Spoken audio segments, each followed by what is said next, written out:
Good morning, everybody. Hopefully, y'all are having a great Thursday, CPI day. CPI came in at 6.5. The expectation was also 6.5. So it looks like the Wall Street geniuses are actually geniuses, and I'm the dumbass. So I took a trade against SPY, assuming that it would go down to $387 today. Don't think that one's gonna work out too well for me, so probably gonna take the L for that. But my morning analysis, if we head on over to my profit loss calculator, is that let's see, sentiment is neutral to maybe bullish. CPI again came in at 6.5, down from 7.1, feeding into the peak inflation narrative. But we're still a long way from 2%, so that's why I'm more neutral as opposed to fully bullish. Wall Street got what they wanted, and the month-over-month reading, so going from the month of November to the month of December, prices actually came down by negative 0.1%, and the expectation was 0.0. So it was expected to be no change. It actually came down, so we're starting to see the first signs of possible deflation, thanks to the demand destruction caused by the higher interest rates. This is the first negative reading since May of 2020. So very interesting data that we got out of the CPI report. It's not just about the headline number at 6.5. The month-over-month reading is also a little bit important. Good morning, Basir. Good morning, War Commander. Good morning, Irfan, Aaron, Hyrotic. So my price analysis is SPY's currently trading at $396. We're looking at $395.78, $393.69, and $393.04 supports, and then $391.90. If it goes that low, I don't think it will, but we also have $399.41 and a 401.82 resistance above, along with a downward trending slope that started at the end of the bull market. So if we look at the weekly chart, since we can't do it on the 1-year chart anymore, since it's been more than a year since the peak of the bull market, this is a downward sloping line, and we're getting pretty close to it. Haven't quite reached it yet, but we might just hit it today if we are bullish on this CPI report. I do think that there is some bullishness to it, but at the same time, it is what Wall Street expected with the headline number at 6.5. So, and on top of that, you already rallied like 1.1 or 1.2% yesterday. Given that you already got that rally heading into the report, it might be a little bit muted today. Got a cover call for $5 on AMC green, but so I don't care. Any idea how TD Ameritrade pulls the shares? When did the shares leave? So whenever it gets a sign on the expiration date, it'll be at, I think, 12 a.m. the same day. So it expires at 4 o'clock, but it doesn't get assigned to you to sell the 100 shares until 12 midnight that day. So, anyway, my GLD call is doing real nicely today. That was a decent hedge, I guess, against my SPY put debit spreads, but I'm assuming that I'm getting slaughtered today. Yep, down $560, mostly thanks to this put debit spread I opened, assuming SPY would be under 386. Currently, we're trading at 396, and these are worth pennies on the dollar. Only worth $3 a piece. I originally bought them at 30, and I think that there's almost a zilch chance that we go all the way down to 386 by the end of today. So I could close out of them now, save myself about $60. Let's see. I do want to check to see, maybe if we head down to like 393 or something like that, if I can get out at a better price, just to make sure I'm not selling myself too short. So let's go over to option strat. I don't want that. I want to do a bear put spread. Good morning, George or Jorge. Morning, just rushed in. Hi, Guile. Yeah, 386 today doesn't seem too likely. But let's see. If we go to 387, 386 strike prices. And if SPY heads down to 393 sometime early this morning by 10:30, they would be worth roughly 23 cents each. So maybe we test our luck and assume that it could fall to 393.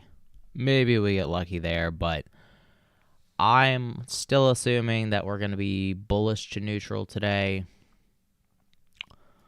Kind of leaning more on the side of neutral.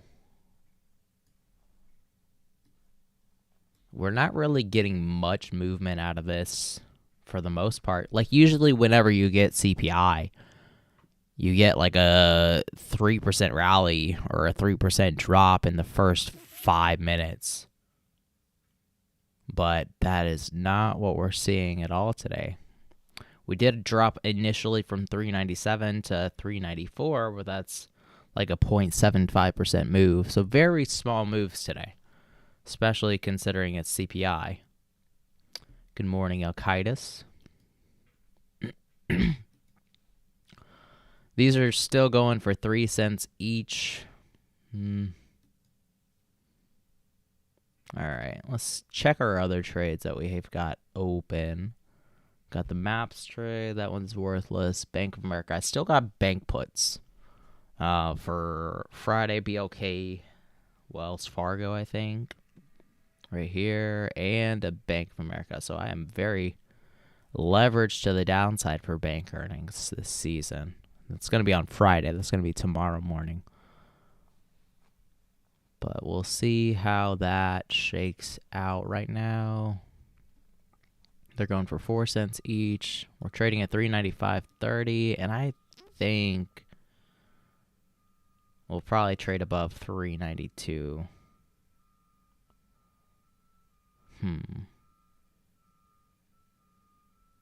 I'm pretty confident that we would trade above 392. Right now we're trading at 395. Lots of volatility expected today because of the CPI coming out. So let's put some weight into this. So it's going to be a day trade. Option expiring today. And a put credit spread assuming that we will stay above $392. Right now that's paying 22 cents in credit, which isn't bad. I wonder if we can get it. I wonder if we can wait just a few more minutes and see if it comes down to like 393.70. I think we're probably going to stick in this range. So maybe we stay above 394 within the next 10-15 minutes. But let's see. Right now they're paying 22 cents each. Hard to say how much I'm okay with putting down for this. Good morning, Julio. Any Apple puts? No, I don't have any Apple puts. Do you think it'll be sideways today? Yeah, I think that's the most likely scenario for today. Either neutral, so trading flat, or we're going to go up a little bit. All right, right now we're trading at 394.75, and those put credit spreads are paying 25, 26 now, so risk reward is getting a little bit better. Starting to like it. Let's see. If I put down... If I put down 15 of them, I get paid $400 in credit. My max loss will be $1,100. So credit spreads are never going to be the best in terms of risk-reward ratio, which is what I don't like about them. I'd rather take on a called debit spread if I'm bullish, but at the same time, my overall sentiment for today is either neutral, so trading flat, or bullish, trading up. Just because of the month-over-month reading coming in negative for the first time since May of 2020, which is the start of sign of deflation. which could also be taken as a negative too, given that there's been so much demand destruction. That means that there's potentially a recession. Usually whenever you get a recession that is deflationary, people have less money to spend in the economy, so prices come down accordingly. But just having a little bit of a hard time deciding on whether to open this or not. The bid just dropped on me from 25 to 20, so not really worth the risk reward now, but it was. I think I'm going to try to get it at 22. Actually, I'll try to do 20. I'll meet them somewhere in the middle, 24.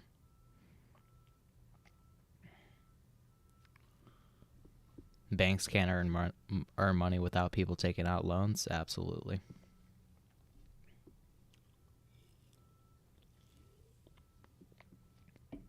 Absolutely. If people can't afford to buy a home right now because interest rates are too high and home prices are still too high, then it's going to be very difficult for banks to be making any money. But let me post this trade alert over to the premium Discord. So it's a put credit spread.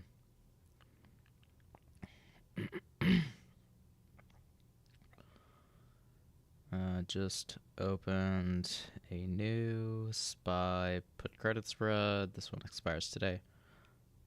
112, so it's a day trade. And I did get it for 24 each.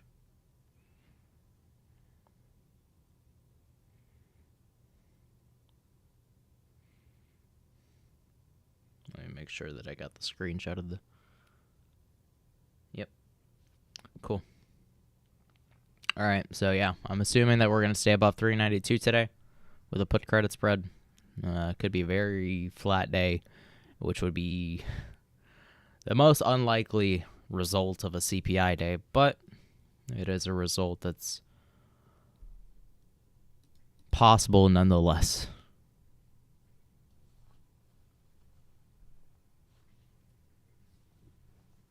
Good play on that. Thank you, John.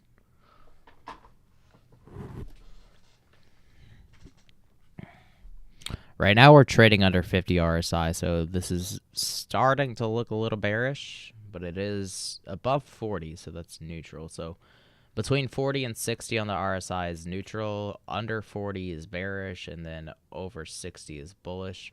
Really 50 to 70 is bullish, and then 30 to 50 is bearish. And then again, that neutral rating is when it's between 40 and 60. Right now we're at 40.9, so it's just hanging in there.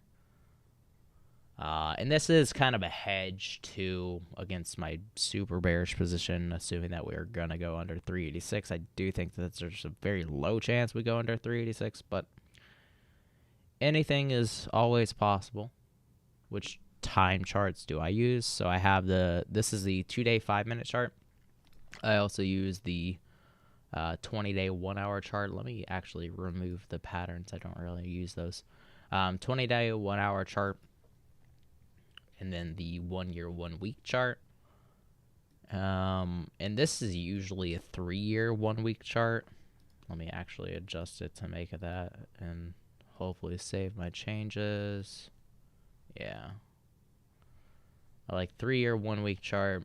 And then this is usually max by monthly too. So let me change. I don't really like to look at quarterly, just because it's too kind of scrunched up for my taste, but let's see. Yeah. So these are the, I guess, 5 charts that I use. 2-day 5-minute, 20-day 1-hour, 1-year 1-year, or 1-year 1-day, 3-year 1-week, and then max by monthly. And let me get rid of the 5-year 1-week chart if I can. And then the other one that I don't use is a max by quarterly. All right, there we go. Watching from the sidelines. I have 3-day trades today. Oof. Rough time. today is going to be a pretty, well, I say it's going to be a pretty rough day, but I do have some downside trades too, so hopefully we can make some of the money back that we lost on the big trade that I took on for CPI. Right now we're trading at 393.82, so not shaping up to be the best morning so far, but hopefully we turn it around.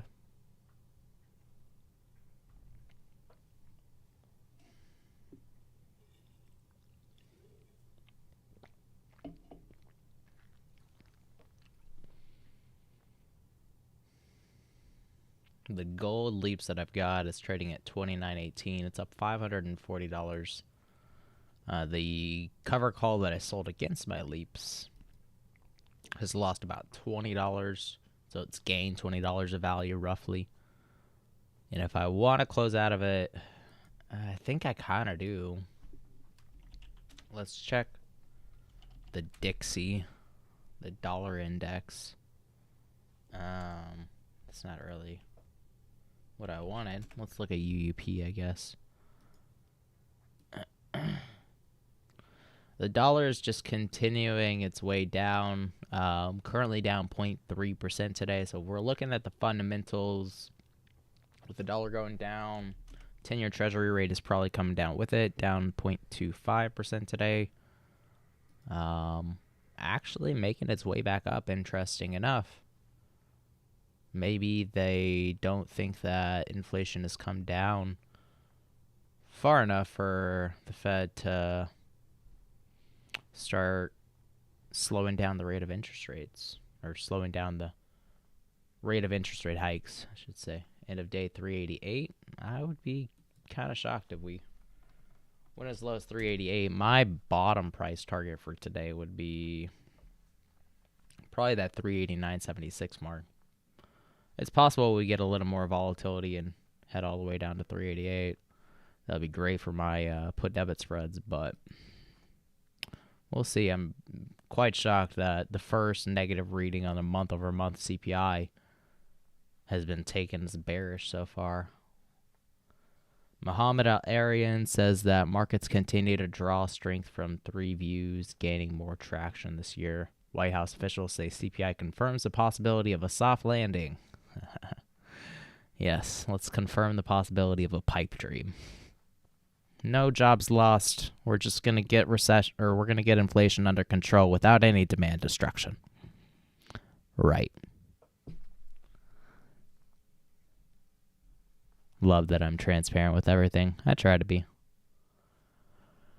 I really try, because, I mean, showing real experiences, like even with the losses and everything, is part of what you're going to experience as a trader too. Like, not every day is going to be a win.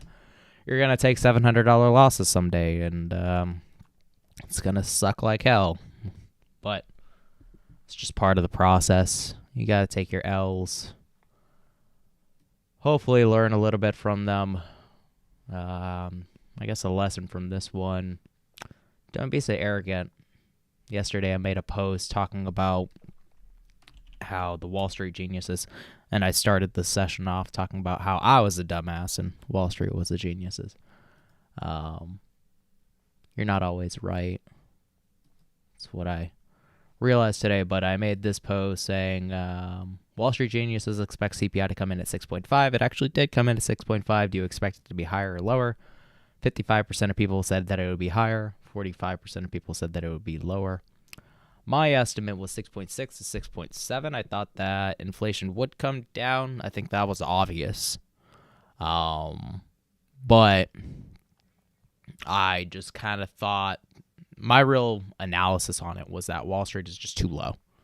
So, horrible analysis. I probably should have looked at more data going into it, like some important data to look at is like production and looking at wage increases. Those are probably the two best measures because prices are just a function of supply and demand. And whenever prices or whenever people are making more money and there's either the same supply or lower supply, then the prices are inevitable to go up. And then the opposite, if there's more that's being produced and people are making less money, which isn't happening right now, but if more people are getting laid off, that could be the case, that there's less money in the economy. But anyway, the more supply and the lower demand that we have due to the demand destruction caused by the Fed, the lower prices are going to come down. And that's what we're starting to see. We're starting to see deflation on the month-over-month reading, down negative 0.1%. But that doesn't necessarily mean that it's going to continue into the future.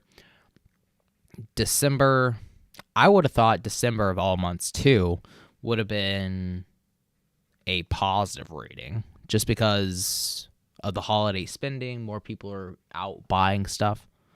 But it turns out that even I am wrong sometimes. Watched a lot of live streams. Provides the most value. Thank you, Jans. Everyone thought it would be a huge beat, so the meat is bad. Yeah, that could be. And if everybody thought that it would come in lower at like 6.4 or 6.3, yeah, that could be potentially bad. Do you know the next support level for Tesla? The one that I've got is 110.38, so I would just call it 110 just for even number's sake. Don't have any below that for right now. For Tesla, I'd probably go back on the weekly chart over the last 3 years, and you get that top at around $110, and below that, you're probably looking at this gap right here, down to about $84 based on the weekly chart. If you want to go to smaller time frames, look at like the last 20-day 1 hour. You're probably looking at roughly $105, and then probably that round $100 mark too, and then probably 114. Those would be the three numbers I have in mind: 114, 110, and 100. Yeah, no problem, Miguel.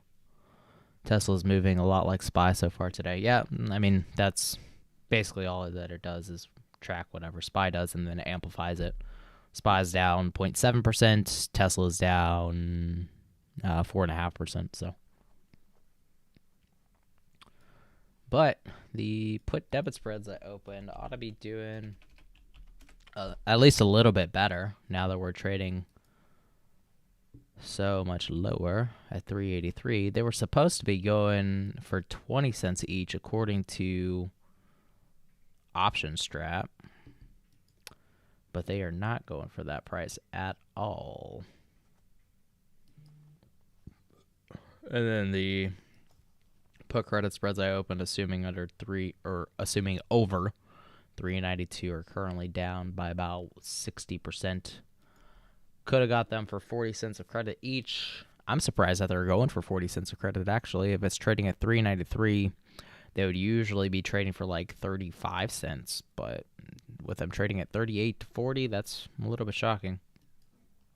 A little bit pricey, in my opinion.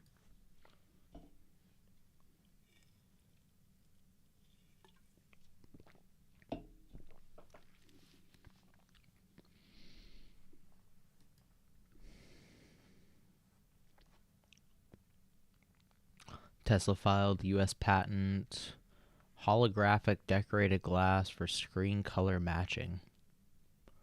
Okay.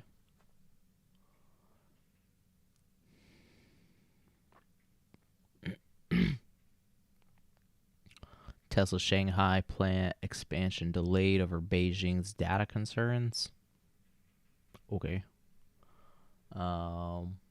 Interesting. Oh yeah, they're supposed to be adding that second factory, just an expansion of the Shanghai factory. And now I guess it's getting delayed. I thought that it was kind of already up and running, but that is a little bit of a concern for Tesla. Maybe why it's selling off a little bit more than the rest of the market. And then let's go back to SPY. When did you open your put debit spread? I opened those a while ago. I opened more yesterday, but I started this trade on January 9th. So I spent $340 and then I added about $250 yesterday. So I took on about $600 of risk for it. I was pretty confident going into it that we would get a higher CPI report, but confidence don't mean shit if you are wrong. At the start of this morning, the put credit spread that I opened, that one I opened, let's see, 14 minutes ago. So at around 9:40-ish. So if we look at the charts at 9:40, we were trading right around here at 395, and we are just diving down. Definitely bearish now at 32 on the RSI. Good for the put debit spreads, not so great for the put credit spreads.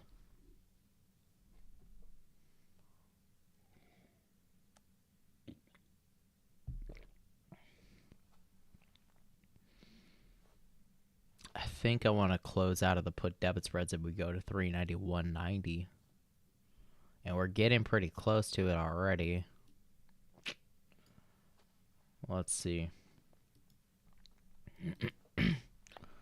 I didn't think that we would reach that far down this quickly, but...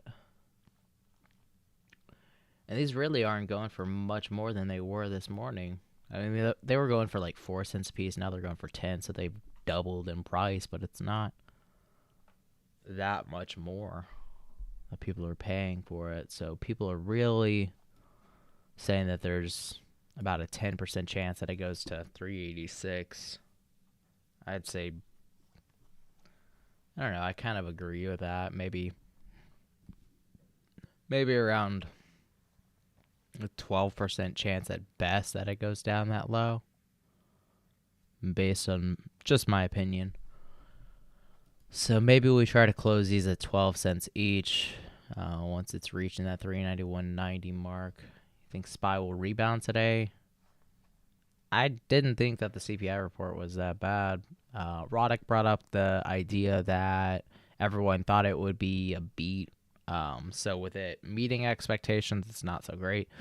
But at the same time, the month-over-month reading coming in negative, I see that as bullish. That is the first negative month-over-month reading since May of 2020. And that is the start of deflation if that trend continues and the month-over-month reading continues to go lower. Let them ride. 117 strike price expire tomorrow. No way in hell CPI is going to be compared to what it came in last time. Took a gamble so far. It's paying off. Yeah, of course. Crypto is up. Yeah, I saw Bitcoin was up like freaking 10% or some shit yesterday. I don't know why. It's at 18,000. Like the other, what was it? Like a week ago, it was trading at 16. Yeah, 16.9, and now it's trading at 17.9. Wild for crypto.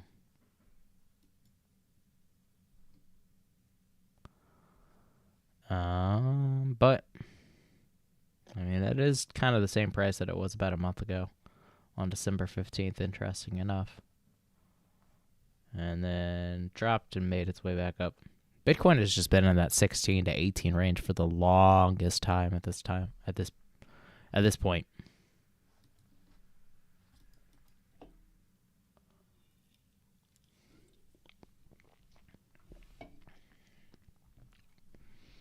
All right, now we're starting to get a little bit of a bounce, but it might be similar to what we saw right here, where we got a 5-minute relief followed by 15 minutes of sell-off. Going along with the stock market lately. Well, if Bitcoin is up today, then that would be against what the stock market is doing. Let's see. Yeah, it's actually flat, 0.09, up 0.09%. SPY is down half. All right, this kind of seems like a confirming bullish, almost. With it above 393, I see that as a positive for right now. Maybe people are thinking that it's oversold based on the RSI, but I don't really like to say overbought or oversold. I usually just use RSI for sentiment, which is still below 50, so that's still bearish. Again, between 30 and 50 is bearish, above 50 is bullish. And then 40 to 60 is neutral. Crypto is good long-term position. Yeah, I think so too. I think that crypto is a good way to go against the traditional financial system, which is just old and antiquated. Like taking out, say, $25,000 in cash or trying to transfer it to somebody with the traditional finance system will take you like 10 days. Whereas if you want to do that with the crypto system, it takes you like 10 seconds if you're using Ethereum, or 30 minutes. What is it? No, not even 30 minutes. With Bitcoin, it takes what, like two minutes or something like that to finish a block? Not exactly sure on the exact numbers, but I know roughly the estimate. But then again, the traditional finance system, it takes days for that $25,000 transfer to go through. Think SPY is overbought right now? It could be. It's at 40 on the RSI for the 5-minute chart.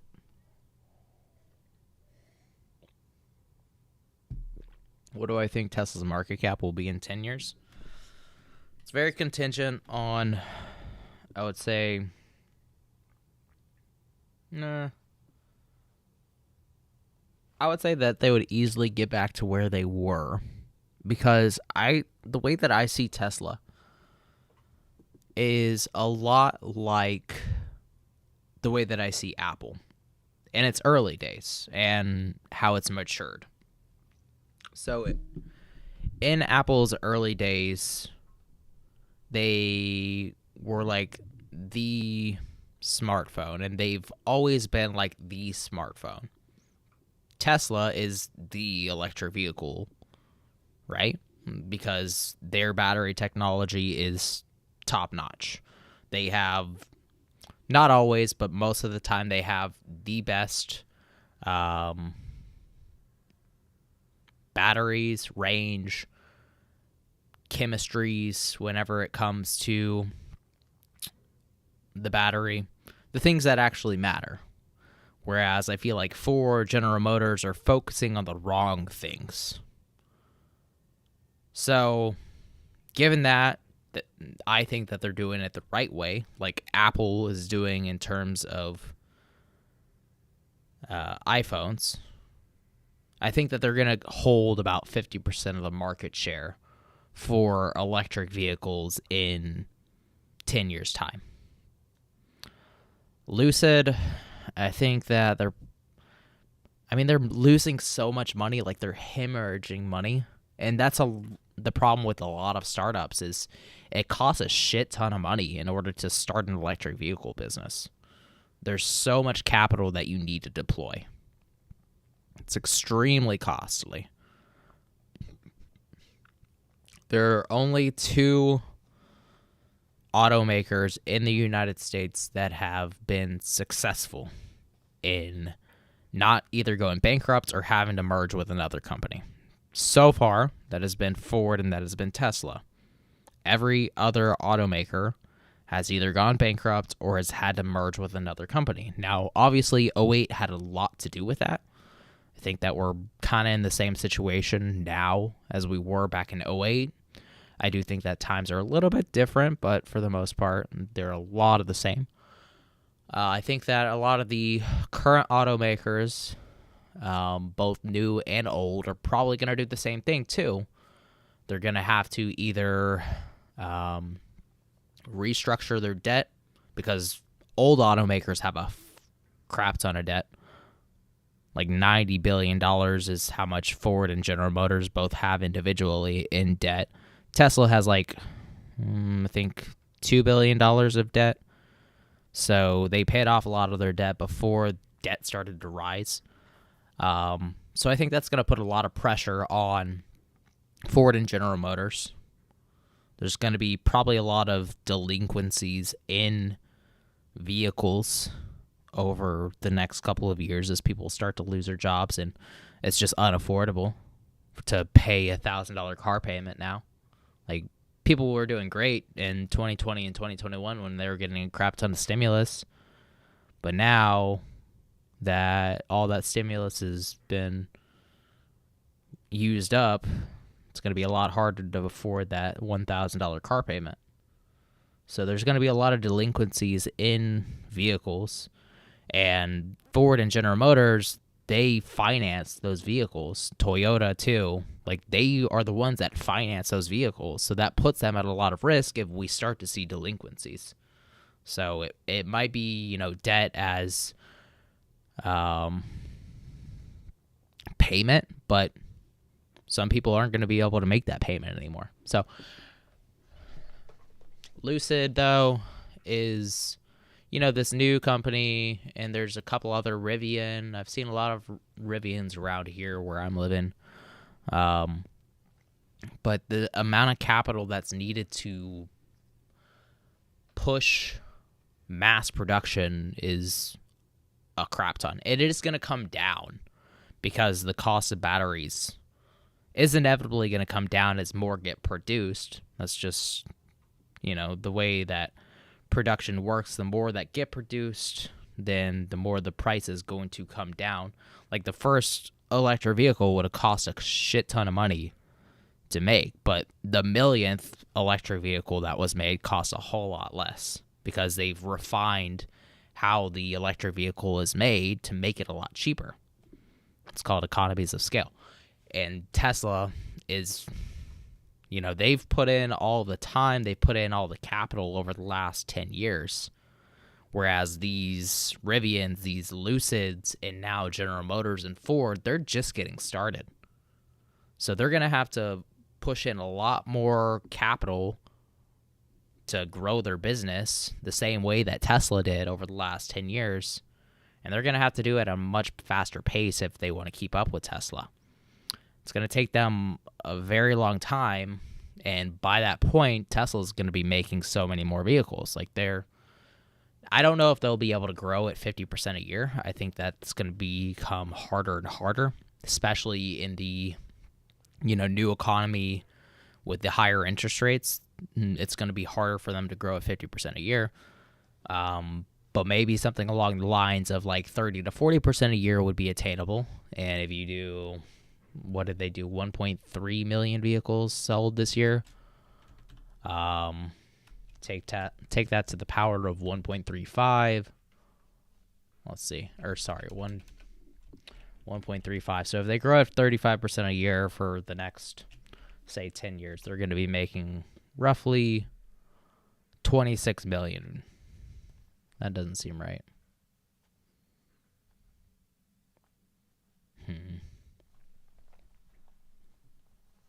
That seems higher than I would have expected, but they'd be making roughly 26 million vehicles. The entire auto market is approximately 100 million vehicles per year, if I remember correctly. So they'd be making about 25% of the full auto market. Now, in the United States, that might be a little bit higher, and they are one of the few, U.S. companies that I think will make it. They've set themselves up to do well, again, with the low debt. And being at this for 10 years, they're a lot more advanced than the electric or General Motors and Ford. But there is a chance that Lucid and the other electric vehicle companies could make it as long as they're smart with their money. If they have a decent CFO or chief financial officer that's paying attention to their balance sheet, then yeah. But a lot of the CFOs that I've seen for these electric vehicle makers, they don't know how to manage a damn balance sheet. They spend like drunk sailors. So I would be kind of concerned. For Lucid, for Rivian, and for all the electric vehicle makers that I've seen, they run a very poor balance sheet. They burn a lot of money. Their cash burn is very high. They don't have much cash left, and the only way that they can come up with new cash is by issuing debt. So turning their vehicle sales into debt, like Ford and General Motors have done. It's possible, but then you do risk delinquencies. But yeah, what is my opinion on Elon buying Twitter from a financial perspective? I think what he's trying to do, he's trying to manage the perception. He's trying to manage the media's perception of Elon himself. Because mainstream media and, all of these different news outlets have been all for him over the last 10 years. But then when he came out with his political stance over the last 1 to 2 years, they started to push back on him. Once he started to not conform to what they wanted, now they're bashing him at every chance that they can get. So what he's trying to do with Twitter, I think, is actually very smart in terms of a long-term strategy. I think that it's going to hurt them in the short term because of all the issues in financing the deal, having to sell Tesla, the margin debt that he had to take on, the potential of a margin call for him. But in the long term, the way that I see it is he's doing this to change the public perception of himself and of Tesla. Now, in the short term, I think that it would probably be in his best interest. I've heard this from somebody else. I forget who it was, but I think that it would be in his best interest to leave the CEO position of Tesla because of the public's perception of him at this point. Because everybody sees him as this far right-wing asshole. I don't think that he's a right-wing. I actually think that he's an independent thinker. Something that he tweeted yesterday is something along the lines of, if you believe in everything that your party says, then those aren't your beliefs. I think that one should think for themselves when it comes to politics rather than just completely conforming to a single party idea. Like, it's very negligent, and you're basically choosing red or blue, right? I think that's very narrow-minded. Things aren't just black or white. It's usually somewhere in the middle. But people don't really consider that. But Twitter and his purchase of it, I think he's doing it to mitigate the hate that he's getting from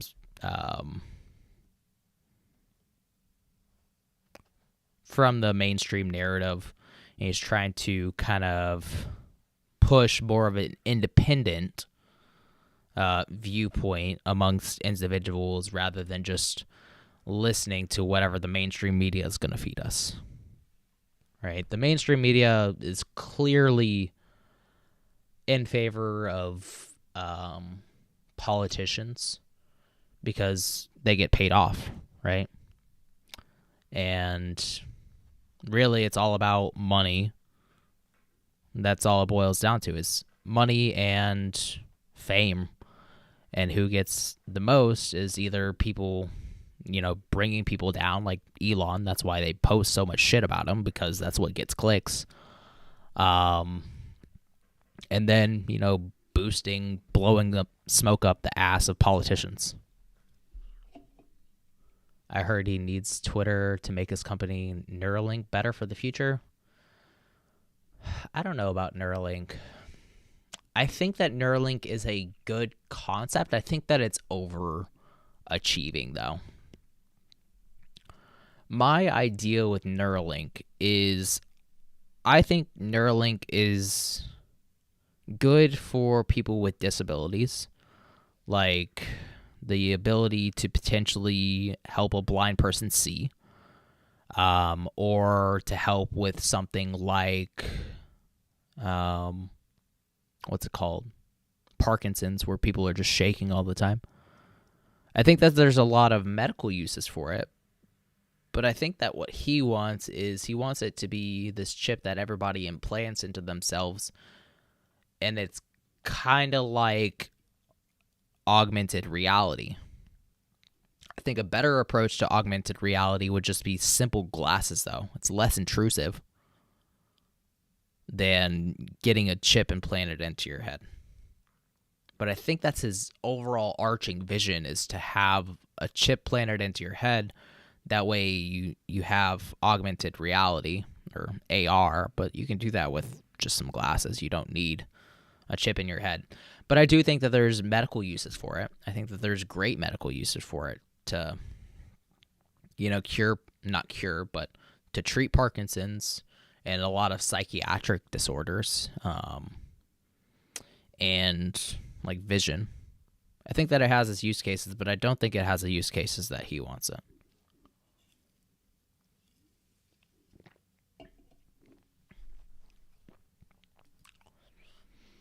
I think it's more from a public perception of him. He's trying to fix the public perception of him by encouraging people to post media, tweets, their own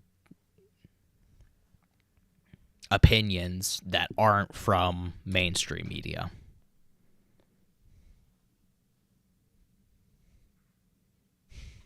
Adding the chip to the head sounds like Mark of the Beast in the Bible. Selling puts on BBBY. That's an interesting one. Looks like we're making some of our money back that we lost from the put debit spreads. Thank God. They are trading at 1 cent a piece, or $1 a piece each. They were going for 10. Probably should have cut my losses short, but it is what it is. We ended up bouncing at around $392.70 roughly, and I think that either we trade flat or just to go up from here. It looks like we're starting to be a little bit bullish. MACD is about to cross over. The RSI is just above 50 at 53 right now, so either we stall at 60 RSI and trade flat between 40 and 60 RSI, or we do end up going above 60 RSI up to 70, and then just trade between 50 and 70 RSI for the rest of the day. Keep in mind that we do have some overhead resistance with this 399.41 mark, as well as the trend line that started at the beginning of the bull market. So be cautious if you're going long and opening bullish positions of those two price levels or possible pivots. But yeah, I think today is going to be a pretty flat or a positive day. What are my strike prices for the put credit spread for SPY? I chose 382 and 381. Or, sorry, 392 and 391. I always get like 10 points off. Like, imagine somebody trying to buy a 382, 381 put credit spread expiring today. Like, they would not even be able to open that damn thing because the bid ask would be zero. Nobody would be trading that. But yeah, 392, 391 put credit spread. So I'm assuming that SPY will stay above 392 by the end of the day. We ended up bouncing at 392.70 or 392.60. Currently up by $240.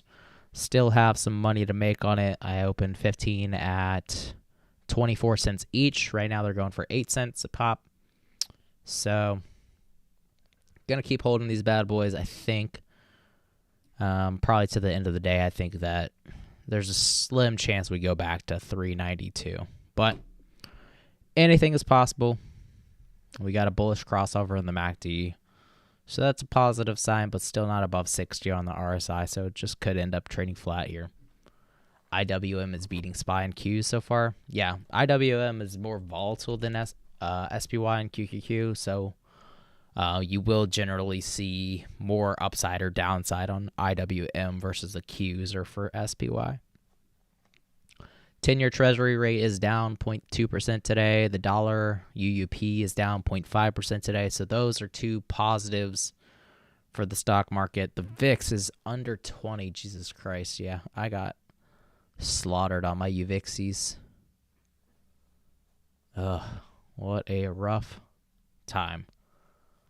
But let's see, VIX, yeah. So all the fundamentals are seeming positive with VIX down, UUP down, TNX down. Those are all positive developments for the stock market. So probably going to be bullish today as long as those continue to hold. And the old GLD is probably doing well. Yeah, 176 today, up another 0.5%. So this could be the start of another breakout for GLD and metals. The dollar continuing to go down will benefit those two.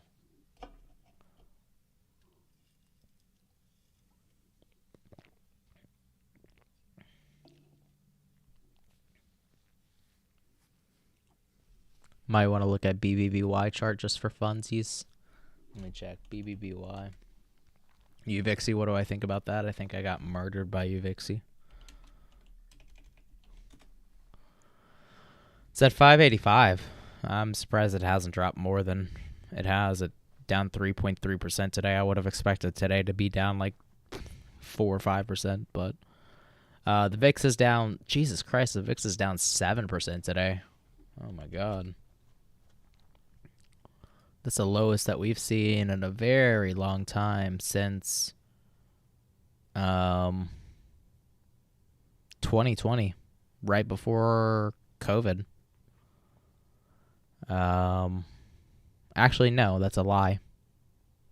The last time we saw it at these prices was back in March of 2022, so about 9 months ago, 10 months ago.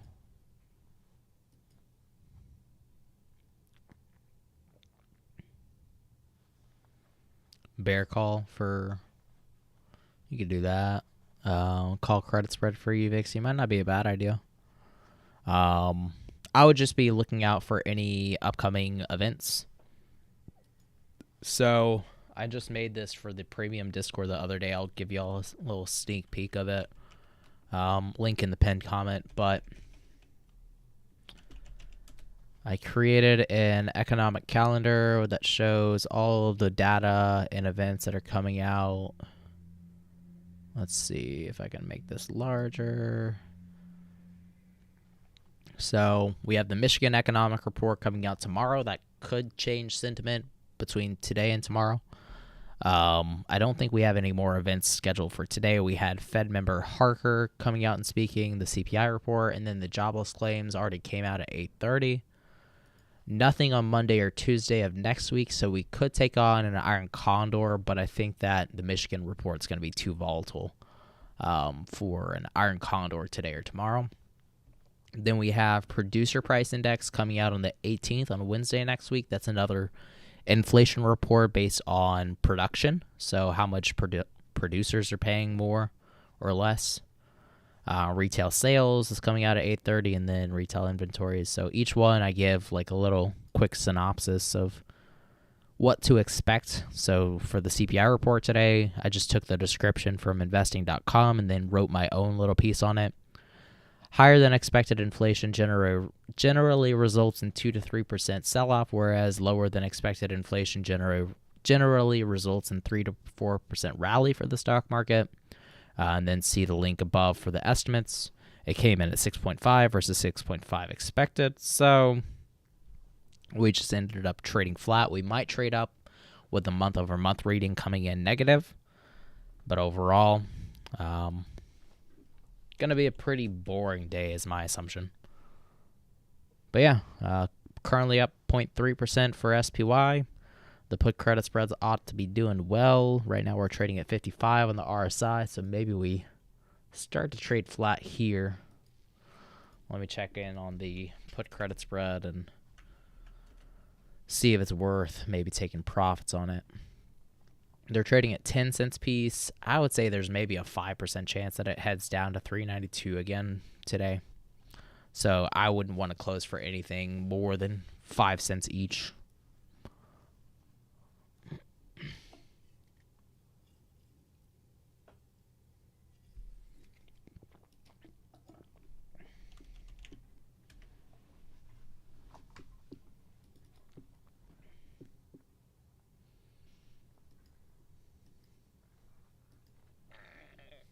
Let's see. Let me make sure that I type in my one trade that I made today.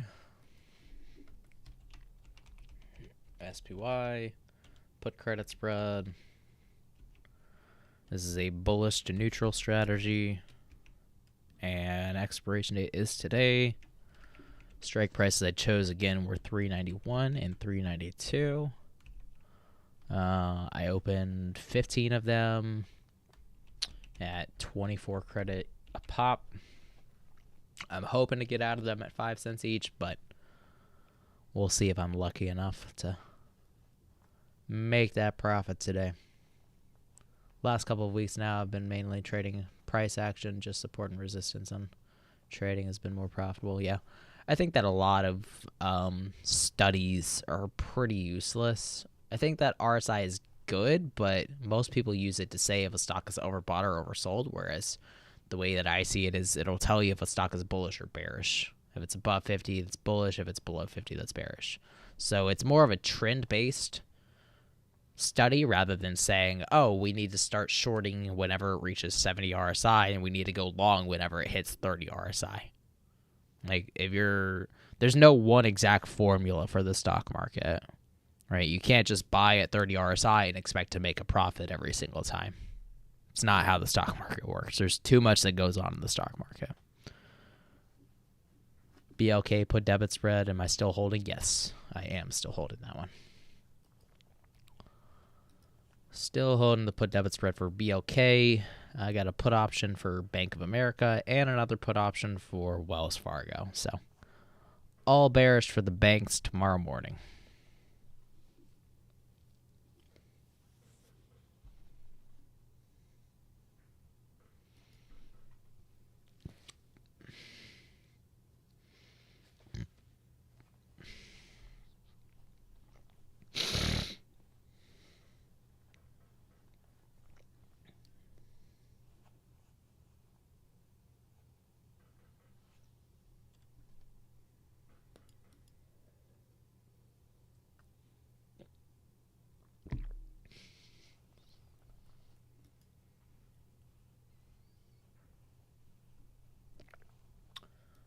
Let's see.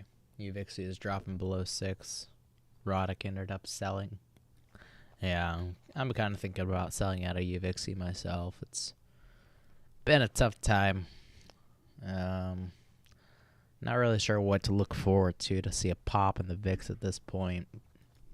So the cycle might be over already. It's a very short cycle if it is over already, but started on the 6th, and then if this is the end of the cycle, that means we're ending on 1 month after.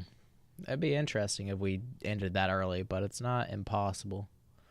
We saw something similar March to April of last year, so I wonder if we get something similar to that and then rock it up, but I don't see any economic events that would really spark much higher volatility based on the calendar that I have. We'll see. SPY's going to 397 at the moment. These are trading for 8 cents each. So currently up 240. I think I'm just going to keep holding it. Keep holding it probably closer to the end of the day at like 2, 3 o'clock. And then consider closing depending on what they're going for. My assumption is I close them at 5 or under, but we'll see. But yeah, that's the end of today's live session. Only made one trade this morning, taking probably the max loss for the put debit spread that I had for SPY. So I'm just going to enter that right now.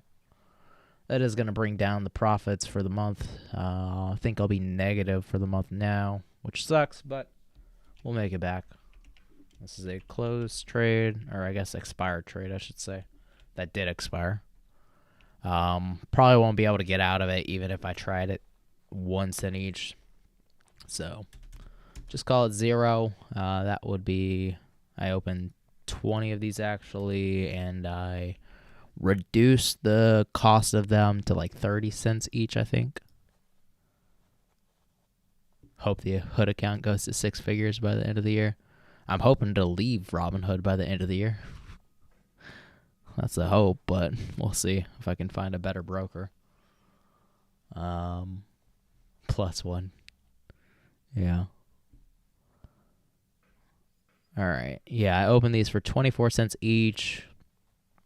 Wait, that's the wrong one. That's the new one that I opened. The put debit spreads are the ones that I'm logging. So I opened them at 30 cents each, 20 of them, so a $600 loss, which sucks, but My arrogance got a little bit too out of hand with that trade, I feel like. So, lesson learned.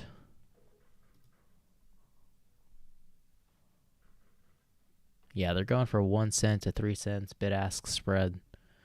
Not really worth closing if I'm just going to get $20 out of it, I feel like.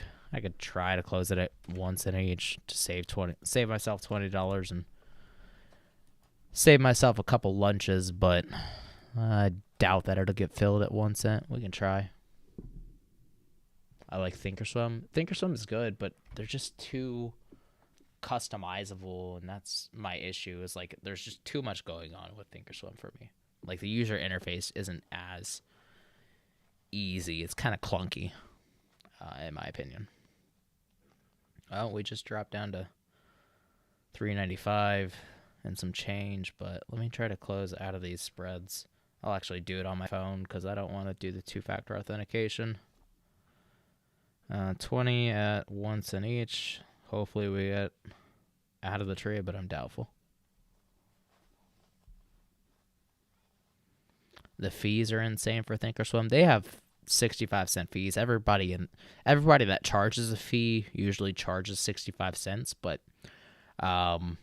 with the fees, usually you can get a better price for the options. So if you can get $1 better fill, if you can get the option for $1 cheaper, then you end up saving 35 cents. The problem with Thinkorswim, though, is that Thinkorswim gives you about the same prices as Robinhood does. So not only are they charging you 65 cents per option, they're also giving you worse prices for your options. The best one that I found that charges a fee is E-Trade. They give some of the quickest fills and the best prices. So I think that would probably be a better option than Thinkorswim in terms of pricing. If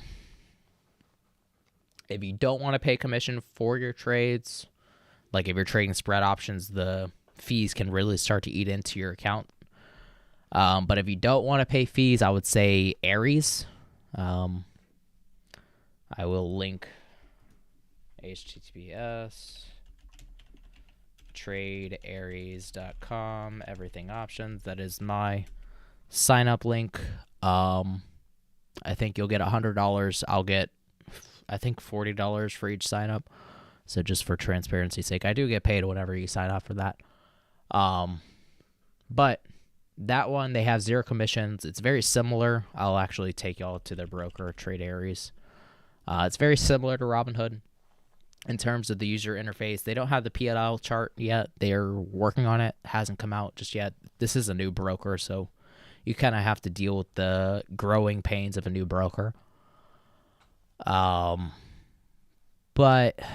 like if I go to BBBY, options chain, it looks very similar. It's very Robinhood-esque.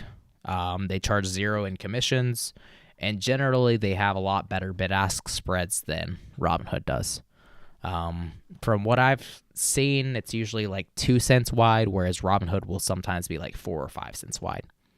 So you'll probably get about $1 or $2 better fill, so $1 or $2 better prices for your options, and you don't get charged a commission.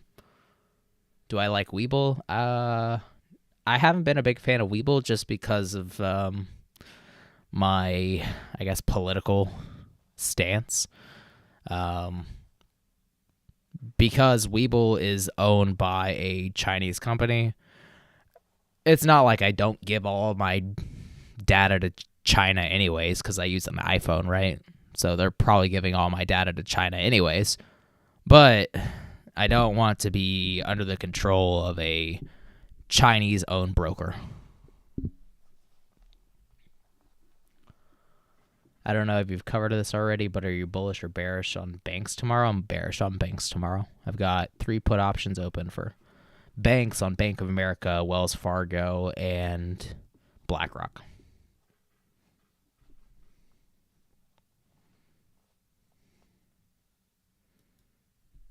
But yeah, that is the end for today's live session. I don't think I ever got filled for the put debit spread, so probably just going to leave it alone. And I will catch y'all tomorrow at 9:30 in the morning. See you, everybody.